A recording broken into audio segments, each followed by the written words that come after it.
Parlez-vous français? No. Yeah, me neither. I kind of wish I did. Same. So we just went and watched a movie we were not expecting to watch today. We didn't know this movie was coming out at all. Or it wasn't even a movie. It's kind of a funny story, actually. So I'm doing my part-time job. I'm out on the road, listening to the radio, listening to all the latest pop hits on radio tunes and such. And they have this segment on their radio show where they're talking about, like, movies coming out this weekend. And then they're like, oh, and Leap, an animated family film about an orphan girl who wants to be a ballerina. And I'm like, wait, what? Sorry, what now? What? So I text Sean and I'm like, am I going crazy or do we have a movie to go see tonight? So I double checked and yeah, we had to go see this movie. Turns out this is a film made in France and Canada for a French-speaking audience, obviously. Last year. And it only recently got released, as in today, to America. In English. And I really wish I could see the French version of this film, because We'll have to look up the French version of this film eventually. I definitely prefer media in their original language. Just give me subtitles, because not a lot We're going to say it now, we're sub people, we're not dub people. You dub people are terrible, and go die in a hole. No, it's rude. Don't say that. But but no, just to explain where we're coming from, we just always feel like you're more likely to get what the artistic intent is if you listen to something in its original language. Yeah, because sometimes the new voice actors that you get in to take their place, either one, don't seem to fit their role at all, or two, are just really bad actors. Or they try really hard to match the dubbing when instead they should just be focusing on the acting, or there's a lot of things that can go wrong. And there are certainly plenty of dubs out there that do a fine job. Like a lot of the, oh gosh, I'm gonna say a sin here. A lot of the Studio Ghibli films that are dubbed I find to be pretty good dubs. Yeah, I would say so. That might also be because they have Disney behind it, and Disney cares about quality. Yeah. I'm not sure what studios exactly were in charge of this, but I knew the original French studio was rather small, and... Yeah, just taking a look at the credits there at the end. I guess we haven't really even talked about the movie yet. Okay, I guess some straight-up things. We're going to do non-spoilers to begin with. Yeah. And then we'll probably talk about the trailers, because we got some new trailers this time. And then we're going to get into the spoiler territory. Yep. So our usual format. Yeah. All right. First things first. I thought this movie was bad. It was not a good film. And I loved it. You didn't love it for a few minutes there. You were having a bad time. I was seriously hating this film. It was bad. It starts off really poorly. And I seriously leaned over to Tennille in the theater, and I was like, I can't watch this anymore. Like something along the lines of like, I hate this. I'm pretty sure you said, I can't watch this anymore. Or like, I can't take much more of this. Or something like that. And then the doors opened. And angels. I found a new light in the movie. And his name was Ralph. It was Rudolph. Rudolph. I mean, it wasn't. But that's what they pretend is, like, they get the main character gets his name wrong because he's a Russian guy. He's this Russian dancing boy, and oh my god.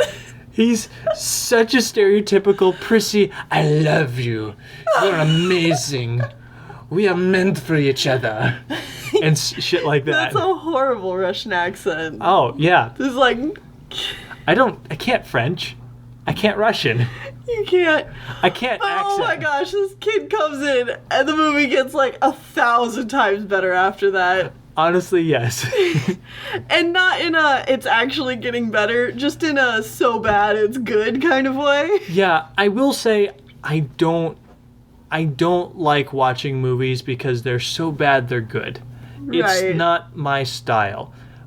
But this movie fit perfectly into that niche. And if you're going to go see a movie ironically because it's funny to watch a bad movie, don't go see the Emoji Movie. Don't go see Despicable Me 3. Don't go see Nut Job 2. Watch this movie. Give this studio money. Tell them this was a fun experience. Try again. I want to see what you guys can do again. Yeah, because, a lot, like there's a lot of things about this film I can definitely praise. I really liked the character designs. They were varied. There was a lot of different face shapes. And they were all generally pretty appealing to look at. Great, or at least, like, pretty solid art direction. Mm-hmm. Some really nice camera work here and there. Some really nice modeling. Yeah. Especially considering that this wasn't like a big budget studio. Like, I thought there was a lot of really nice touches. The story was all over the place. There was way too many characters. Yeah, I mean, that's the point. It seriously was the point where they went into this new room. We saw the blonde kid, and we're like, that's about the point where I was like, I am going to die, because this is the 50 billionth character introduced in this movie. But then he was my saving grace, so I'm perfectly okay with it. But then it turned out he was the best part of the movie, so... Or at least he opened up the door to laughing at the film. Right. And I mean, he obviously was there to be comical. Oh yeah, of course. But I don't think that they necessarily intended for him to be as funny as we found him. Because I'll tell you, not everybody else in the audience was laughing as hard as we were at some of this. Yeah, we were laughing at like all these super serious scenes and stuff. And like, I'm sure we were terrible audience members for everyone else. Well, that's fine. Because we had another person, like another group of people who were just talking. Who were just talking through the film, and I wanted to like turn around and be like, yo, like I know we're all sitting here in this theater watching Leap, but can you quiet down just a bit? Oh, another thing I want to point out is this movie was released as Ballerina in the original, and then it was given new English voice actors. New catchy name, Leap! Exclamation point. And there's a lot of pop music in this, and one thing I'm curious about is if that was... we're both curious about. Yeah, we're really curious if that was in the original film, or if the original film actually had more so ballet music. Because there's sometimes where, like, this music comes in, and, like, there's, like, a dance-off, and you're like, wait, what is happening right now? Is this real? Is this real life? Because this movie's supposed to be... It's like a hard rock pop kind of song, and like these girls are twirling and doing their ballerina thing and like glaring at each other.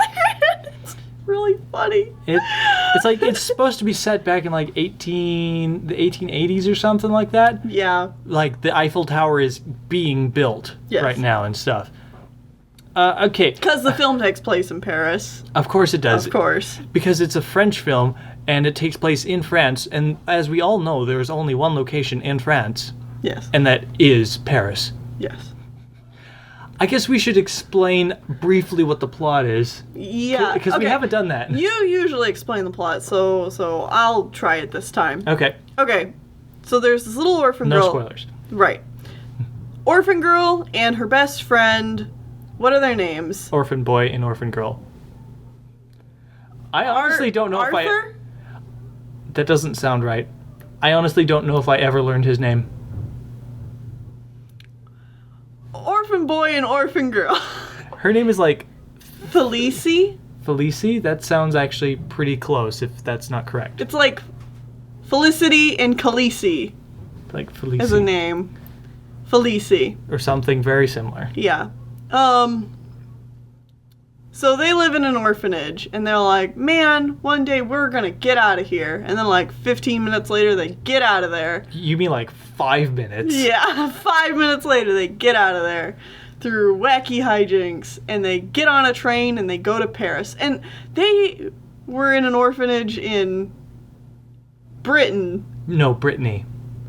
Oh. The town, I'm assuming either the town or district of France of Brittany. Okay. Yeah, it's not Britain. Okay. I was confused too. But then I realized later when she got, like, later they say it again, I'm like, oh, it's Brittany.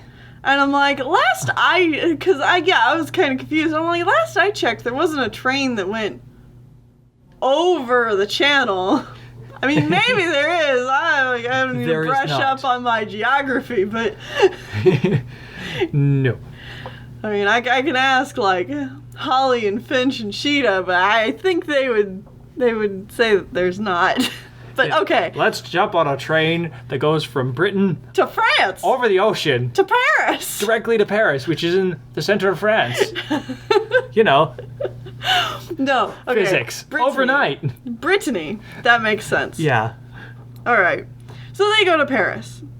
And they go to Paris because the boy has a postcard. That is never explained?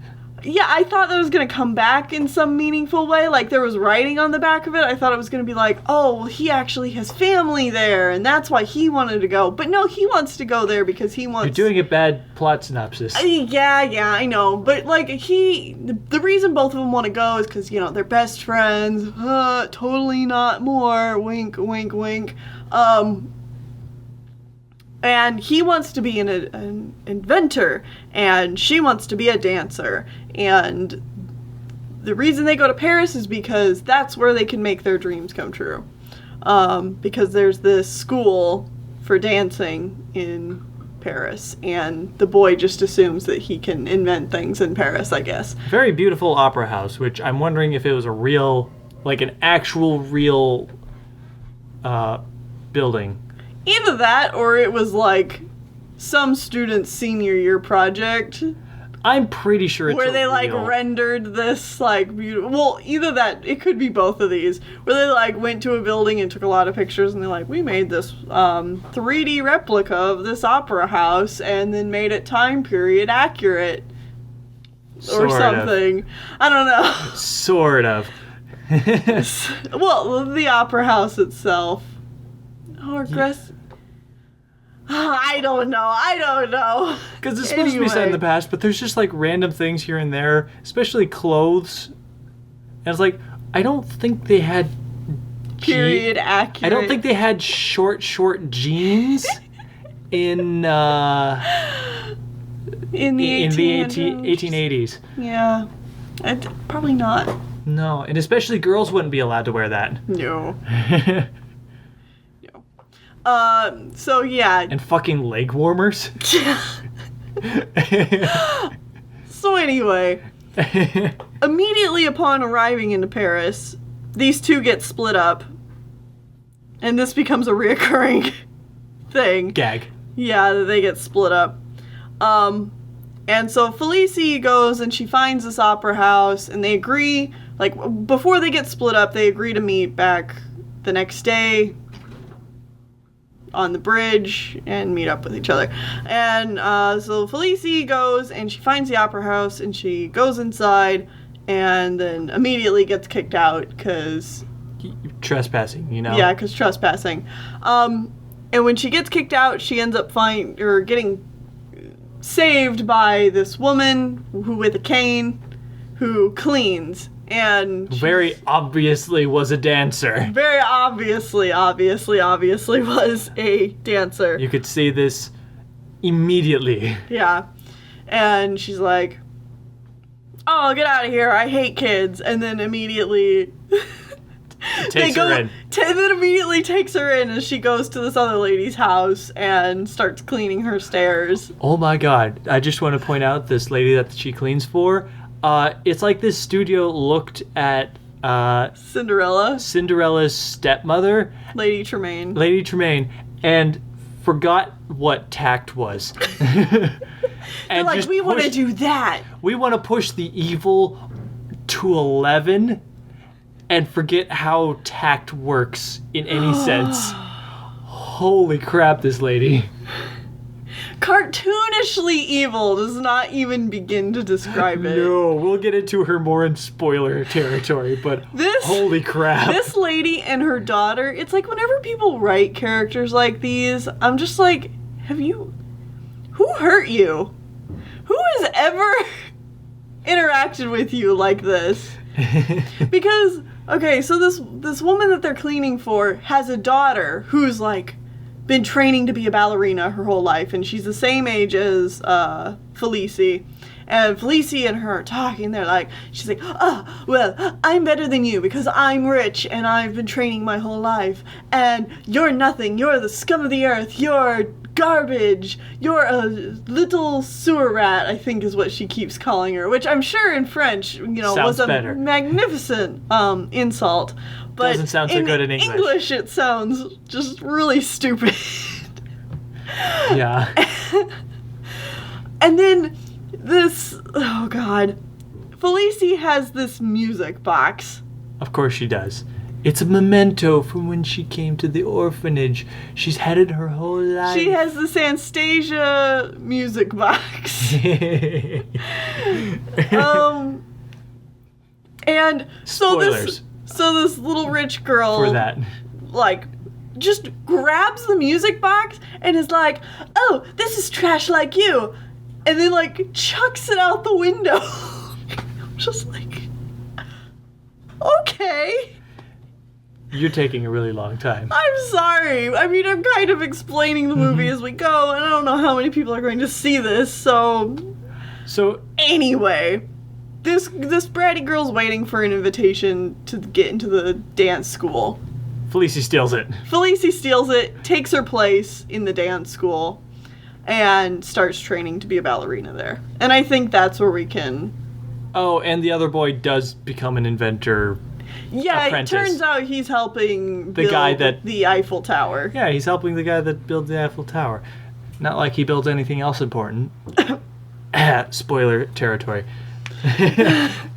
Yeah, so, like, that's the gist of the plot. Yeah. So like we said, I think we've covered a lot of Yeah. our thoughts and feelings on this movie without getting into the spoiler territory. Now, with all that being said, like, you would think, okay, I've given you the important characters to get through the story. We've got the girl, her best friend, the bratty girl that she takes the place of, the bratty girl's mother, and the cleaning lady. Mm-hmm. That's 5 characters. That does not begin to scratch the surface of how many more characters are in this movie that have development. They aren't just like little side characters. Mm-hmm. They're like actual characters. Yeah, let's see. We also have the actual dance instructor guy. Mm-hmm. Who plays a very important role. Yeah. There's... the owner of the opera. The owner of the opera house, who's this flamboyant guy. There is the caretaker of the orphanage itself, the... who is voiced by Mel Brooks. Yeah. There's the nun who's in charge of the orphanage. There is Flamboyant Dance Boy. Did I say that one already? No. Okay, Flamboyant Dance Boy, which we brushed on earlier. There's the other little opera girls. Like, 2 of them get... 2 other, like, opera girls are kind of like friends, sort of. And they have characters. So they count in this category. The best friend inventor boy gets his own little, like... Sidekick, who is the inventor of... No. He's the other apprentice of the... Yeah. Inventor guy, who we never actually meet because he's an actual historical figure. Right. Yeah, this is a giant cast of characters. And they just keep coming. They just keep coming and coming and coming. Well, and then there's also the ballerina of the Nutcracker ballerina. The actual, like, professional ballerina lady. Yeah. Who has, like, one line. Makes me wonder if she's actually a historical figure. Maybe. who knows? I don't know enough about France and their ballerinas. And I could just tell, like, the one line she had when she was talking, like, they didn't reanimate that at all. No. Like I could just tell from the way her mouth moved, and, like, nothing the English said matched with that at all. But I'm like, wow, I bet that sounded beautiful in French. Oh, yeah, I feel like this whole movie sounded good in French. Because all the, like, random, like, sayings and insults don't sound good when they're directly translated from French. Yeah. As you might imagine. Yeah. It's like, give it to me in French. Please. So, yeah. Okay. Trailers? Trailers, yeah. I mean, okay, I guess for people who don't want to go into spoilers or considering watching this, you know, like we said earlier, I think this movie's worth seeing if you're in for a good time watching a pretty bad movie. Mm-hmm. If you only want to watch good movies, you could probably skip this one. Yeah. But, I mean, like, I would like to see the studio go on and make something else, because I think they have potential. Yeah. It's like, I really enjoyed this movie. Even, it's like, as, not just like because I thought it was hilarious, but the base movie itself worked. It just was badly done, very badly paced, stuff like that. I definitely feel... Too many plot threads. Yeah, it's the kind of thing where I definitely... A lot of overacting. Yeah, I definitely think they can do it better their second time through. Mm-hmm. So I want to see this studio, able to make another movie. Yeah. Try something with a little bit more subtlety. Mm-hmm. A lot more subtlety. Okay. So trailers. That being said, let's get into trailers, because we did get 2 new trailers. Yeah, let's not talk about ones that we've already talked about. Ones we've seen before is Lego Ninjago, which we're looking forward to, and Ferdinand the Bull, which we are not looking forward to. Doesn't look great. It just this was a keeps longer trailer, and I was like, this just keeps looking worse and worse. Yup, just keeps getting worse. All right, the 2 new movies we saw this time around. 2 new trailers. Trailers for movies we haven't talked about before. Mm-hmm. Duck, Duck, Goose. I don't know what studio's making this. Open Road. Open Road Studio? Mm-hmm. I don't know who that is. I'm positive we've seen something of theirs. Okay. They look recently. like... It looks like it's probably a foreign film. Like, I almost feel sure that we saw Open Road before we saw The Nut Job. But Which is possible, because, like, 17 billion different companies made that. Yeah. But it looks like it's fully set in China, by the way. Just, I can tell from the aesthetics and the fact that these geese are not Canadian geese. It's like, yeah, this is set, I'm fairly certain, in China. If not, it might be South Korea. I don't know South Korea well enough, but it looks like garbage. It does not look like a good film. It might also be because of the bad dubbing, again. Yeah. But the gags that they were showing off don't look interesting. The characters don't seem interesting. Oh my gosh, the voice actors they have for the little ducklings are adults. They aren't kid voices or adults trying to do kid voices. They're just straight adults. It's like, I've been alive for 12 days. You're an idiot. Is almost direct line from one of these characters. Like, this does not look good. This is... As far as I can tell, it's some sort of, like, terrible, like, goose who gets separated from his crew and then has to accidentally hatches a couple of duck eggs. Duck, duck, goose, see? Huh? And he has to get these baby ducks back to their family, and they have to walk because they're ducklings. Yeah.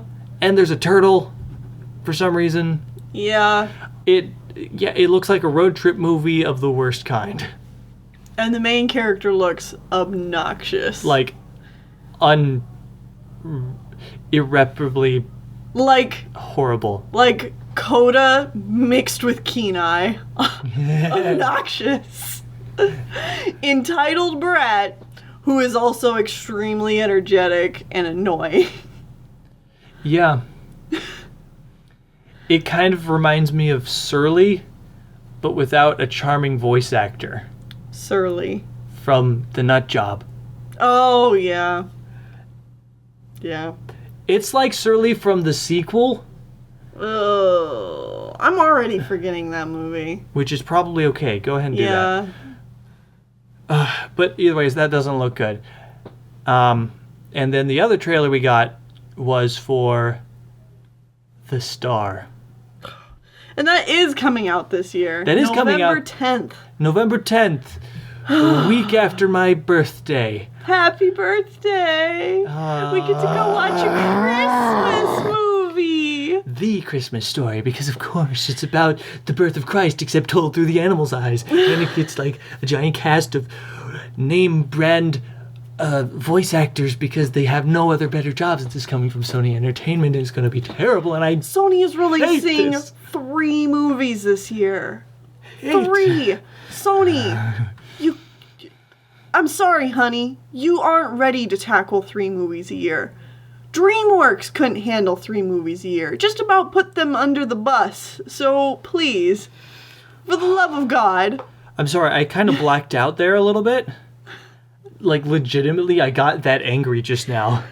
We don't like Christmas movies. To begin with, and this one looks horrible. I mean, like, you could forget it's a Christmas movie if it weren't for the fact that they're playing, like, It's Christmas, or some, like, Christmas song in the background, which I'm just like... Horrible tonal whiplash. I'm like, well, yes, it's a Christmas, but...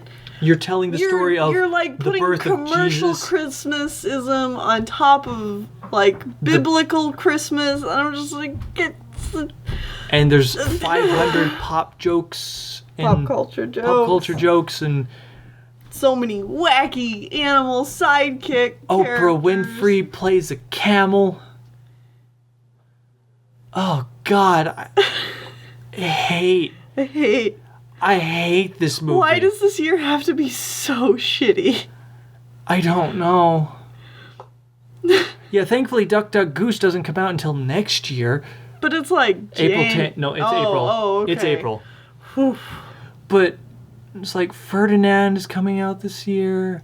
Because Ferdinand is coming out the same week as the next Star Wars film. And we're going to have to walk into the theater and say, hey, we want 2 tickets for the movie that isn't Star Wars.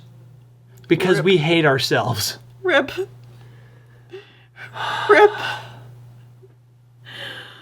Okay, so... Alright, yeah. So, again, we weren't expecting to watch this movie this week. So, surprise, you get this one. I haven't checked, but I'm pretty sure... It really took us by surprise. Really did. Really did. We, like, middle of the day, like, oh, I guess we have a movie to watch today. Yeah. That being said, I seriously don't think we're going to see another movie until Lego Ninjago, which comes out August 22nd or something. No. September 22nd or that weekend. Yeah, so that gives us a couple of weeks. Yeah, it gives us a couple of weeks. To work on Animation Pilgrimage episodes. Yeah, so... Woohoo!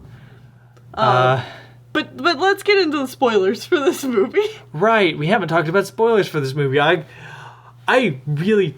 legitimately kind of blacked out there. I'm sorry. Like, I've never experienced that before. Calm yourself, hon. We have a few months. You need to find your zen before we go watch this movie. I don't want to have to drag your corpse out of the star. You don't understand, guys. You just don't understand my venomous hate for these movies. Yeah. These being Christmas movies. You need to be at peace with yourself and one with the world before we go see this. Do not endanger your health. This movie is a health code violation. I passed out because I was so angry. at your shitty movie, I'm suing. Okay, honey, come back to me. We are talking about Leap! Exclamation point.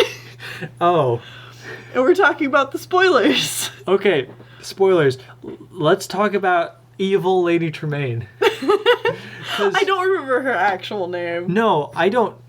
A lot of these every characters... time she came on, I'm just like, oh look, it's Lady Tremaine. It's overly evil Lady Tremaine. Yeah. She, like... Every time she comes on, she makes a face that's just like, you know someone trying to act goofy evil? She does That's that. her face all the time. You get like a close-up of her like under jaw, like, eh. Yeah, like her jaw is almost always like jutted forward and like a off kilter and stuff. Yeah. Like hilariously evil this character is. To the point where when her daughter loses out to being in the Nutcracker, she goes after the main character with a motherfucking sledgehammer, just like dragging it along the ground. It is a hilarious shot. I don't know why. We were the only people laughing, but it was hilarious because it's just like the main character turns around and she's like, and like it just pans over and she's right. Just she's like hunched over, dragging this sledgehammer like one-handed. Like, come here, little ballerina, I'm gonna break your fucking kneecaps. And she like wears this emerald green tight-fitting dress. Yeah. With like, it's just like totally off from this giant cartoon hammer she's dragging. It is amazing. She's carrying around like a Super Smash Brothers. Oh yeah, Super Smash Bros. Hammer. And I guess we didn't explain where this climax is happening. So, for a little context, the guy that built the Eiffel Tower was contracted by the United States of America to build a goodwill statue for them. You might know it. It's the Statue of Liberty. Yeah. So also, fun fact, the Statue of Liberty was not originally green, because, you know, it's made of copper, right? Yeah. It's made of copper. Copper turns... Ionizes? Ionizes. Ionizes. Yes, there we go. Ionizes when exposed to the elements, which turns it green. It's normally like a brassy, bright, metallic, goldish almost color. Nope, it's already iodized. It's green in this movie. It's just straight green. Okay. But yeah, no, the climax of this movie on the Statue of Liberty. This girl is climbing up the Statue of Liberty, and just being chased. Old Lady Tremaine lady is acting like some serial killer from some horror film, just chasing after her, like banging the weapon on shit just to like intimidate her and like, I'm gonna break your kneecaps or your entire skull. She like takes a wrench and seriously knocks the shit out of the best friend. Yeah. Like almost kills the kid. Yeah. Like she was trying to. Oh yeah. Oh my gosh, but that's not even the beginning of the hilarious stuff in this movie. Like, there's a scene where like the spoilers, they fly away on wings. Yes, the boy invents wings to fly around. I mean, that's not even a spoiler. I think that's on the poster. Oh yeah, that is the American poster. But is the climax of them flying away. No. Okay, there's a scene like before the Lady Tremaine's bitchy daughter loses. They're like having a dance off to prove their like worth in being in this Nutcracker audition thing. And that's when like this like jazzy, or not jazzy, but like it's like a beat, like pop music comes on, and they're like glaring at each other, and then they just start like tiptoeing and circling around, like spinning at each other, like come at me. They just turn into like battle tops. Yeah, and then they're like waiting for one of them. Like they're like bring their arms up, like they're going to like it's like, all right, they're either going to slap a bitch or they're going to start spinning. Oh, they started spinning. And then I was like waiting for them to like spin and like slap each other. slap, slap, slap, slap, slap, slap, slap, slap. And then they like leap off the stage onto the backs of the chairs. Pirouetting on the backs of the chairs. And like doing poses and like ballerina stuff all the way down the edge, and then They like just start like yanking each other's hair. no. Only the bad girl pulls at the main True, character's hair. true. The main character never slaps a hoe. And then they like go spinning out into like the main foyer where everyone is, and then this is where the girl just like pushes her down a flight of stairs. Yeah, and then everybody's just like, oh, well, what? Like, we're not gonna Get up, fight her. You can do it. Not We're not what gonna the go hell. help her or be like, what the fuck? Get out of here, you snobby rich bitch. You just pushed this girl down a flight of stairs. You just broke her leg.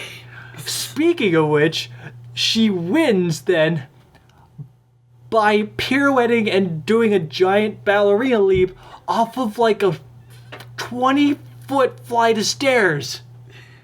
And landing, not breaking her legs or anything, just landing perfectly fine. I gotta say, with considering that there is a character who has been handicapped by dancing, I find it a really poor choice on the story team's part to continually push this character downstairs and have her like skid on her face multiple times and like often do just- things where she should actually get legitimately hurt. Yeah, considering like you already have a universe where you're acknowledging that people can get hurt doing this. Maybe stop throwing the character downstairs. Maybe stop having her inflict so much bodily injury on herself. Maybe not have a boy that we're supposed to like kind of care about throw her off the building. Oh my god, yes. So this suave Russian guy literally like is spinning around on the roof of the opera house and then just lets go. This movie really likes roofs. Oh and yeah. dancing on top of roofs. In very dangerous ways. And yeah, and like they're having like a little date up on top of this roof, and he's like, "You're beautiful, now fly!" And obviously he threw her at like the ridge of the building, but she's still a fucking klutz at this point, so she misses and then starts falling and tumbling down the roof, and then falls through a window on the slant. And survives with nothing, but it's just like, goodbye! I fucking love this guy. I need gifs of this movie. I just so want many gifs. So many gifs of him specifically. Oh, and I love there's one scene like after that where she's like describing the date she had to her best friend who's obviously jealous. It's like, Yeah. he gave me one of these looks, and then he looked at me like this, and then he looked at me like this, and like all these like, ooh, sexy boy faces and stuff. You know the kind. Use your imagination. Or just go watch the My Little Pony trailer and it's that cat guy. Seriously. Or just go watch this movie just for like the second act of this movie. You need to survive brilliant. the first 20 to 25 minutes of this movie, but once they go into a room with a blonde spinning boy, You're set. You're set. set. It gets so much better. You're in for a good time after that point. Oh yeah. Oh gosh. Okay. And another thing I want to talk about is her little music box thing. 4 times, Felicie falls asleep and she has a dream where she sees her music box spinning, like it goes like up and down, and it goes like Felicie, and Then she jolts awake. then she jolts awake. And this is all to build up to, like, you're in the 3rd act, she has her moment where she's downtrodden and, you know, it looks like there's no way up for her. And she falls asleep and she has the dream again. But this time, when she has the dream, She dreams about she a dreams beautiful about redhead lady her carrying... mother. Yeah, because you would totally remember this scene. Also, her mom is like a dance master like throwing the music box. Is out in the middle of buck-ass nowhere, this big empty field. Actually, I don't know if you noticed, but they used that location. Did they? Yeah, that's where they were running away from the dude. Oh, with, yeah. like the They just pseudo put it at Stonehenge. night there. Yeah. Okay. That's where they were. Yeah, they just reused the location, but sure. Of course they did. They had like 5 locations in this movie. Yeah. But anyway, so baby in one hand, music box in the other. Just tossing ballerina shoes on, just tossing this thing in the air. And she's like, Felicie, never give up on your dreams. And she makes a leap and pirouettes and catches the music box. And the music box is playing a tune. Oh, it's fucking hilarious. And then she jolts awake and she's like, I can't give up on my dreams. Can't give up on my dreams. So then she goes and, you know how how this goes. But oh my gosh, this was a good time. After you get past the first act, you know. I honestly thought this movie was going to be horrible. You know, like when we first started the movie, I'm like, okay, this obviously has pacing issues. This is bad, but I'm enjoying this. Like the overacting, even though it was very overacted, is charismatic enough. It's got my attention. And, you know, it's like I can already tell, like, a small team worked on this. So I was like, this is fine. You were having a rougher time than I was, but, like, about the same time you were like, I can't take any more of this. I'm like, all right, this movie's grating on me a bit. Mm-hmm. And because especially that scene right there was the bullshit of like, oh no, I'm about to get caught and found out. I need to hide. Mm-hmm. And I'm like, why are we doing this bullshit? Well, when the movie started to grate for me is when they introduced the opera house owner. Mm-hmm. And then followed up immediately by the dance instructor. Yeah, and then followed immediately by the Russian kid. Yeah. And then after you get past the Russian kid, you're like, oh wait, no, this is actually great.